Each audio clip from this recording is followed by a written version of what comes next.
welcome back to a brand new video. I'm glad that you decided to show up. This little corner of fun we have going on here. Don't mind how fuzzy this shit looks and I have no microphone hooked up. I'm putting the U back into YouTube. Just you wait, in 3 years tops, people are gonna start doing their videos like this again. I guarantee it. You know, I was thinking every good series needs some kind of opening. I've noticed a lot of these people, these commentary channels, they have their own openings, so here's mine.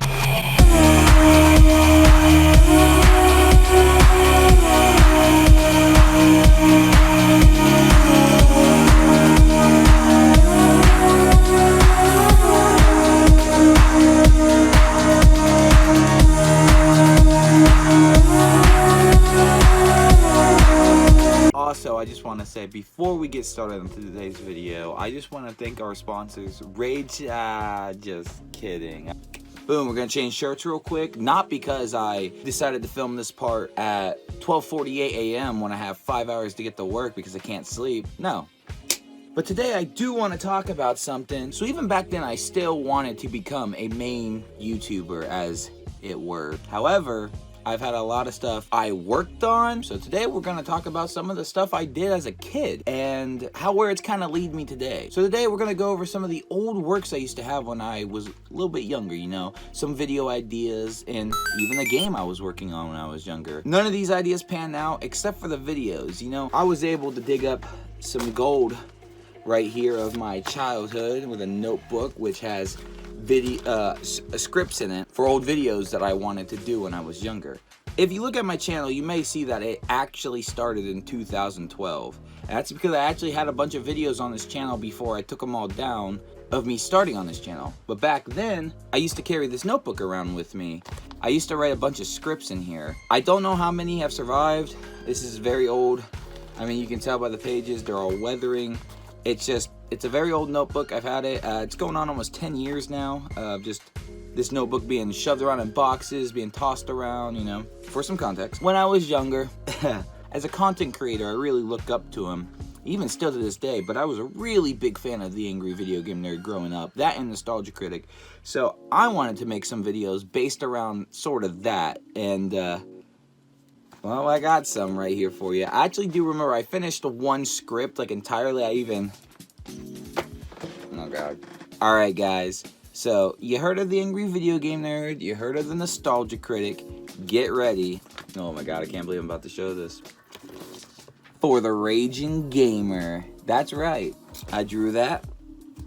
This is we have a title. I really try to go out and make this feel like a script appropriate. I just took a bunch of paper, pretty much. I wrote a script and I stapled it together, kind of give it like an official feeling, you know, like I got the script, let's recite the script, you know. Oh, what do I say? Let's recite the script real quick. I would write out my own scripts. So I would draw the title, which was the only one I actually think I ever did, actually. But then I would, you know, obviously you got to know what video was I working on. Gaming technology that doesn't work or cooperate. As you can see, it's just a bunch of, they're not front to back, they're just one page each, but you know, it's a pretty lengthy script. I don't even have any like dialogue moments. There's no moments to, like, if I were to write a script now, I would have certain moments to where if I felt like talking about something, I would write that under something.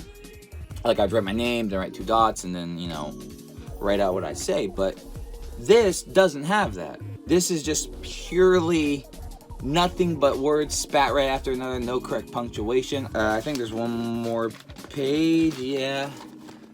Right there. A lot of these projects only made it to script form, but after the episode 1 script was finished, Lil Storm decided to make an episode 2 and an episode 3. And I actually, you know, for that, you know, all historical value, the script for this actually starts right here. This is the rough draft. You see all those black lines I crossed out? We'll never know what they say. Listen. This is a Black Ops operation, even no basis. See those lines? Why they're blacked out? Yeah, it's because you don't need to know about them, okay? Hey, look at that, I'm HD now. Wow, I guess I'll just have to start doing all the videos like this because it doesn't look really bad, actually. That wraps up the notebook. So there's 3 episodes of The Raging Gamer in this notebook. I did all this stuff back in 2012. I was 12 years old, and I thought I was really going to make it on YouTube. I made a whole channel, and it was great. Now, why did I go through all those? Well, I'm planning to make all 3 episodes, finally, of The Raging Gamer, letting this almost 10-year arc be over for me. It's a more personal reason, if anything. Not only was I writing scripts at this time, I was very ambitious, I'd say, as a child. You know, I really wanted to make my name. I really wanted a name for myself, and I wanted to start early on. While making videos, I also had a couple friends that were interested in making games, and I wanted to make one myself, but with them, but things just kind of didn't work out, you know, so it got shut down. But I still have all the old files, and I figured since I'm just going through my old projects, I might as well go through these as well. I've talked about it several times on this channel, but you guys know a game called Conker's Bad Fur Day? It's an N64 platformer that has crude humor, and I really like it. I made a couple videos discussing it. Well, anyway, since I had no idea what plagiarism is, and I was getting kind of tired of waiting for a sequel, so I wanted to make my own N64 style platformer. I guess that's what it was. It was pretty much essential, like the same thing. I had a different idea with what I wanted to do with it, but it was pretty much essentially the same thing.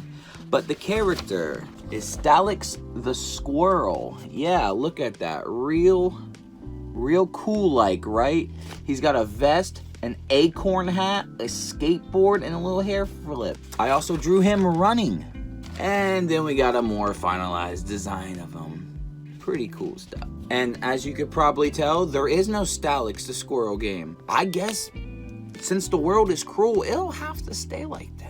So while that production was going downhill, I started working on a new game. Now, mind you, none of these actually, this one right here is probably the closest that has actually made it out of the drawing phase. I was making a game with my friend, and it was going to be a platformer. I was going to be the hero because I was very narcissistic, and I guess nothing's changed. Now, I'm not going to say his name for privacy reasons, but Ben, don't worry guys, not Cameron's real name. The last game I have, you know, actual like documents here for, and this one actually did get into development a little bit, but we'll go into that in a bit. So I pretty much given up on the last game. So I was like, okay, I'm going to restart from fresh. I'm going to do another game, and I want to see what happens with this one. I wanted to make a game that was kind of making fun of platformers, so I called the game Cliche. You know, it's a cliche that you would run through these levels and so on and so on. And I came up with the characters. Now, this was interesting because I didn't use like graph paper or anything. I just took a ruler and I tried my best to emulate a pixel design. Here we have Storm. What's more cliche than to name your character yourself? You know what I'm saying? So to go with the joke. So we got Storm right there looking like a little pixel.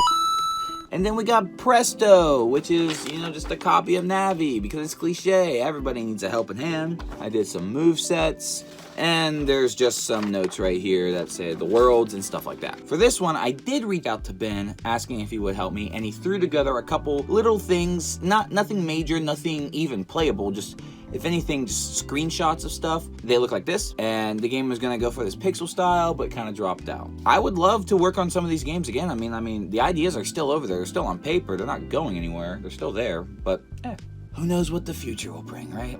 I'm always down for new projects, but I think I got a little too many on my plate right now as it is. So what's the point of this fucking video? The point of this video was, even if you don't succeed back then, there's still potential to succeed now, or some shit like that. I don't know. Honestly, I made this video about my old projects because it really does let me know where I started and the writing and stuff like that. And to do that justice, I'm going to word for word for these scripts make the only 3 Raging Gamer episodes. I think it'd be funny. I think it's gonna be hilarious. I'm not sure if I want to release them. I think when I make them, I'll just release them back to back. So I'll just film all of them, I'll edit all of them, and then just one week, you'll just get 3 of them right off the bat. I don't really know when that's gonna start, but I do want to do it, and so I'm gonna do it. Well, guys, it's gonna wrap this video up. You guys can get at me on my socials. As always, I got an Instagram, I got a Twitter. They're in the description. Go follow them, because why not? Honestly. And I hit my light, and I probably made my video look like shit. Subscribe, please. Subscribe. Why not? I mean, join the channel. I'm always welcoming new people to the channel. And like I did say in my last video, subscribing and following any of my social media does make your pee-pee bigger. Why does no one listen? So I hope you all enjoyed the video, and I will catch you next time, whenever that may be.